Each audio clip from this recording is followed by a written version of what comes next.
কুসুমের প্রতি আয়ুষের এই দুর্বলতা ক্রমশই প্রকাশ পাচ্ছে এবার ইন্দ্রাণী গাঙ্গুলির কাছে। হ্যাঁ বন্ধুরা, ভিডিওতে লাইকটি দেখতে থাকুন। যে মুহূর্তে কিনা এক শঙ্কর এসে সমস্ত লোকেদেরকে মিষ্টিমুখ করিয়ে যায় এবং যত শীঘ্রই সম্ভব কুসুমের আশীর্বাদী দিনক্ষণ ঠিক করার কথা শুনিয়ে যায়, ঠিক তার পর মুহূর্তে ইন্দ্রাণী গাঙ্গুলি যখন কিনা উঠে পড়ে লেগে পড়ে আয়ুষের পেছনে, এবং আয়ুষ যখন কিনা বারবার করেই শঙ্করের কাছে গিয়ে বলতে থাকে যে শঙ্কর কাকা, তুমি কিন্তু এই যাত্রাতেও কুসুমের বিরুদ্ধে গিয়ে তুমি তাড়াহুড়া করে আবারও একটা ভুল সিদ্ধান্ত নিতে চলেছো, কিন্তু এই যাত্রায় আমি তোমাকে কোনো মতেই সেই ভুল সিদ্ধান্তটা নিতে দেবো না, তুমি চাইলেও না। তার কারণ তুমি যতই সেই ঋষভকে ভালো ছেলে বলে তুমি বলো না কেন, কিন্তু তার শর্ত ঋষভ যে আদৌ ভালো ছেলে কিনা সেটার জন্য ওকে পরীক্ষা দিতে হবে, এবং ও যদি সেই পরীক্ষায় ভালো নম্বরে উত্তীর্ণ হয় তাহলেই একমাত্র কুসুমের সঙ্গে তুমি তার চার হাত এক করতে পারবে, তার আগে কোনো মতেই না, এবং সেটা আমি নিজে যাচাই বাছাই করবো। এবার তোমার উপরে কোনো মতে ভরসা করা যায় না, কারণ কুসুমের জীবনটা কোনো ছেলে খেলা নয় যে তুমি ওর জীবন নিয়ে এরকম করে ছেলে খেলা করছো। ঠিক সেই সময় ইন্দ্রাণী গাঙ্গুলি যখন বলতে থাকে যে আয়ুষ, আমি তোমাকে চুপ করতে বললাম, যেখানে দুজন বড়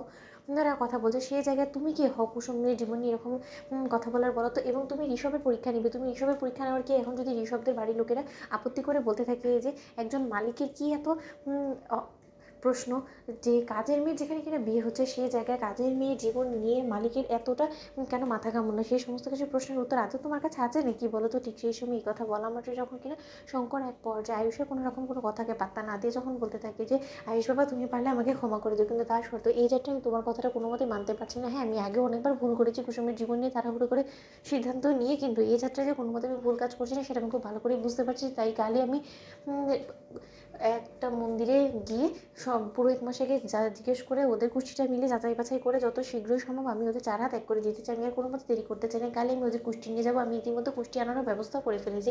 ঠিক সেই সময় এই কথা বলা মাত্র ইন্দ্রাণী গাঙ্গুলি যখন কিনা রাতের বেলা ঘুম হারাম হয়ে যায় এবং ইন্দ্রাণী গাঙ্গুলি বলতে থাকে যে না না, আমাকে যে করে হোক না কেন ওই সিকিউরিটি গার্ডের বিষয়টাকে একটু গভীরভাবে ভাত তুলিয়ে দেখতে হবে। ঠিক সেই সময় ইন্দ্রাণী গাঙ্গুলি যখন সিকিউরিটি গার্ডদের সেখানে থাকা সেই সিসিটিভি ফুটেজটা নিয়ে আসে, এবং সেখানে সেই সিসিটিভি ফুটেজের মধ্যে আয়ুষ এবং ঈশানকে একসঙ্গে সিকিউরিটি গার্ডের ছদ্মবেশে দেখা মাত্র ইন্দ্রাণী গাঙ্গুলি বলতে থাকে যে ক্রমশই কুসুমের প্রতি আয়ুষের দুর্বলতাটা বেড়েই চলেছে, এবং কুসুম যে পরিমাণে এখন আয়ুষের সঙ্গে মেলামেশা করা শুরু করেছে তাতে করে এবার আমার মনের মধ্যে ভয় কাজ করছে যে আয়ুষ না কোনো মতে আবার ঋষভের সঙ্গে কুসুমের বিয়েটা ভেস্তে দেওয়ার কোনো রকম কোনো পরিকল্পনা করে। আজ সিকিউরিটি গার্ডের ওরা রীতিমতো ছদ্মবেশ ধারণ করেছে ওদের পাত্রপক্ষকে ভাগানোর জন্য। তার পরবর্তীতে যদি কুষ্টি মেলা থেকে কোনো রকম কোনো হেরফের করে সেরকমটা আমাকে আর যাই হোক না কেন আমাকে নিজে দাঁড়িয়ে থেকে সমস্ত কিছু তদারকি করতে হবে, ওদের উপরে কোনো মতে ভরসা করা যাবে না। অন্যদিকে ঈশান যখন কিনা বলতে থাকে যে ভাইদা, আজকে যেমন সিকিউরিটি গার্ড সেজেছি, কাল প্রয়োজনে আমরা পুরোহিত সাজবো, কিন্তু তার শর্ত কোনো মতে ওদের কুষ্টি মেলতে দেওয়া যাবে না। ওদের কুষ্টিতে মেলা মাত্রই যদি একবার শঙ্কর কাকার কানে এই খবরটা চলে যায় তাহলে শঙ্কর কাকা কিন্তু আর এক মুহূর্ত দেরি লাগবে না ওদের বিয়ে দিতে। তো বন্ধুরা লাইক এবং শেয়ার করে সাবস্ক্রাইব করতে ভুলো না।